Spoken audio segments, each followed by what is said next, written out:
Hello, Kristen. Come in. It's good to see you again. Me too. How are you doing? I'm good. So I'm just going to talk real quickly about our last session, last week. I know, 7 days, you could just forget everything. We briefly went over confidentiality. Do you remember the only three exceptions of when I'm allowed to? Okay. And then we went over your biopsychosocial. You gave me some of your background information. Now you identified that the reason you came in to see me was because of a recent breakup, but we didn't get to go into that too much. Do you want to talk about that a little today? Basically, he cheated on me. I go to school over at FSU, and he's still here in Pensacola. I got a text message from one of my good friends saying that she needed to talk to me, and then she told me that he cheated on me. And at first I was just like, there's no way, like, he would never cheat on me, like, he just wouldn't do that. And then so she kind of told me some more details about it. I guess she had heard from a friend that he got drunk at a party and ended up going home with some girl. So then I asked him about it, and he denied it. He's like, no, I would never do that. And then I asked the girl who my friend said that he cheated on with, and she admitted it. So that was, really hard to hear. Then I kept on asking him about it, and then he finally said, well, I woke up next to her, but I don't remember what happened. So I'm only assuming that, he did sleep with her. So, yeah, we dated for like 4 years, and now we're broken up, so it's and just that been was really the hard. reason why you broke up? Yeah. Now, do you fully believe your friend and the girl that you spoke with? I do. I mean, my friend, I've been friends with her for half my life. I don't think she wouldn't lie about that. Because it sounds like you were kind of a little uncertain at first. Oh, you yeah. wanted some I was proof. in denial at first, because I just never in a million years thought he would be the guy that would cheat. But Yeah, that is hard to first find out and then to believe it. And I was actually in Tallahassee when I found out, so I wasn't with, my family and all my really close friends, so I was kind of just felt alone. Right. So ever since then, I've kind of just been, I don't know, just trying to be by myself. I just don't want to bother other people with what's going on. Right. Now, do you feel like you just don't have a desire to hang out with anyone? Or does it feel more like you're a bother to them? Yeah, like I know they probably get tired of hearing the same old thing, because obviously I still have feelings for him, so I'm still checking his Facebook and all that all the time, and then if I see he's out with somebody, I, get all jealous. And well, those are completely normal feelings to be feeling right now. Yeah. This wasn't ended by your choice. Right. So you're dealing with the end of a relationship, but also betrayal. But it sounds like you recognize that you started feeling this way because of what happened. So is feeling the way you're feeling something that has ever happened prior to the breakup? No. So what were you like before this all happened, before you even met him? I was definitely more social. I would definitely go out and do more things and enjoy being around people. Now it's too much energy to don't even really want to be around people at this point. Okay. So are you only feeling it, kind of isolating yourself? Is that the only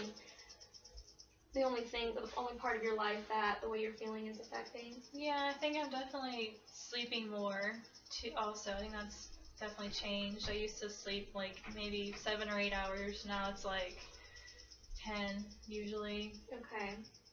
Like as soon as I get home from school or class, I usually just go back to sleep. Okay. Yeah. Now, the last time we met, I asked you how you were feeling, 0 being absolute worst, 10 being your desired goal of feeling the absolute best. And you said you were about at a 3. And the time before that, I asked you how you were feeling before you even came to see me, and you said that you were at a 1. So what what do you think made that change? And my second question for you is, where are you today? I think the change at first, I think just making this appointment helped. I really didn't want to do this. I didn't want to go to counseling, but all my friends and my mom told me I would probably benefit from it. So I think even just making that phone call, it did help a little Okay. bit. So you feel like maybe your idea of therapy changed a little bit once the appointment was made? Yeah, a little bit. I was a little more optimistic about it. It sounds like maybe you making a plan to start change really helped you out. Yeah. Okay, and so last time you said you were 3. So where are you today? Maybe a 4. Okay. Well, hey, 4 is improvement. So what do you think happened between then and now that brought you up to a 4? I guess I started getting out a little bit more. Because I'm in Tallahassee still, so I've been kind of going home more. But I mean, it's been helping, just spending time with my family and just my really close friends that I've known since childhood. So I think just getting out a little bit more has helped. Okay. And so what will it take for us to get you to a 5 the next time I see you next week? A 5? You're halfway there. I don't know. I don't know what I really need to do. Just want to have more energy, I guess. Okay. I want to have more energy to get out of bed and Well, let me ask you a little bit of a weird question. And it's going to be a little strange, but are you willing to play along? Mm-hmm. Okay. So imagine you went home tonight and you went to bed. And in the middle of the night, a miracle happens and all of your problems are resolved. And when you wake up, the key is you don't know the miracle has happened, but all your problems have been resolved. What would be the first thing you would notice? I wouldn't be thinking about my ex. Usually he's like the first thing I think of when I wake up. So I definitely he wouldn't even be on my mind. So what would you be thinking of? I mean, anything else, like school or work or whatever I had to look forward to for the day. Okay, so your schedule of your maybe responsibilities you need to get done, or okay. And how would you know that all your problems were resolved? I mean, I would just feel happier. Like I said, I wouldn't be thinking about him. Okay. He wouldn't even cross my mind. Okay. Because pretty much, like I was saying before the breakup, I was fine. So kind of just, if I just didn't have him, I think everything would be fine. Okay. So what are some goals we can set together for you that can help us get to that point? Maybe just being able to talk about everything a little bit more. I've been kind of keeping everything in, except, when I'm in counseling. But besides that, I really don't talk about, how betrayed I felt. Right. And, I mean... Now, do you feel like there's somebody you can talk to about that? Yeah, I think so. Okay. I think definitely my sister. Have you thought of starting a journal? Would that be something you'd be interested in? Yeah, I could do that. Sometimes writing is a great way of venting and getting it all out. It's definitely something you don't want to keep in. Yeah. It's not something you have to deal with on your own. Right. So journaling could be a great outlet for that. What else do you think might help? I mean, I really like working out. I haven't really been doing that a lot lately, so maybe if I, went to the gym more like I used to do. Yeah, working out is a great way to release endorphins and definitely help you feel a little bit better about your day. Okay, so what I'm hearing is that you would like to focus more on your responsibilities and less on the incident that happened, and just become all around more productive. Yeah.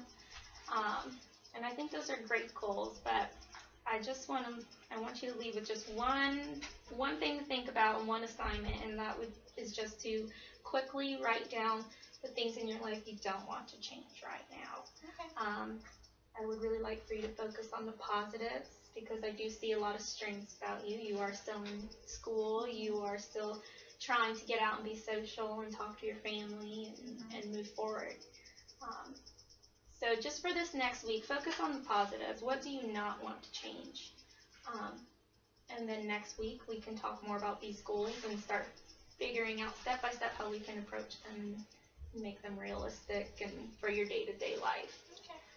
Because I mean, it doesn't happen overnight. So I hope that you stay encouraged and that you keep working towards that goal. Because you are making great improvements already. When you first called, you felt like you're at a 1, and now you're at a 4. Yeah, it's true. So, okay, well, our time is just about up. Do you Okay. have any other questions or anything you'd like to talk I about? don't think so. Okay, so I'll see you next week. All right. Thank you. Thank you.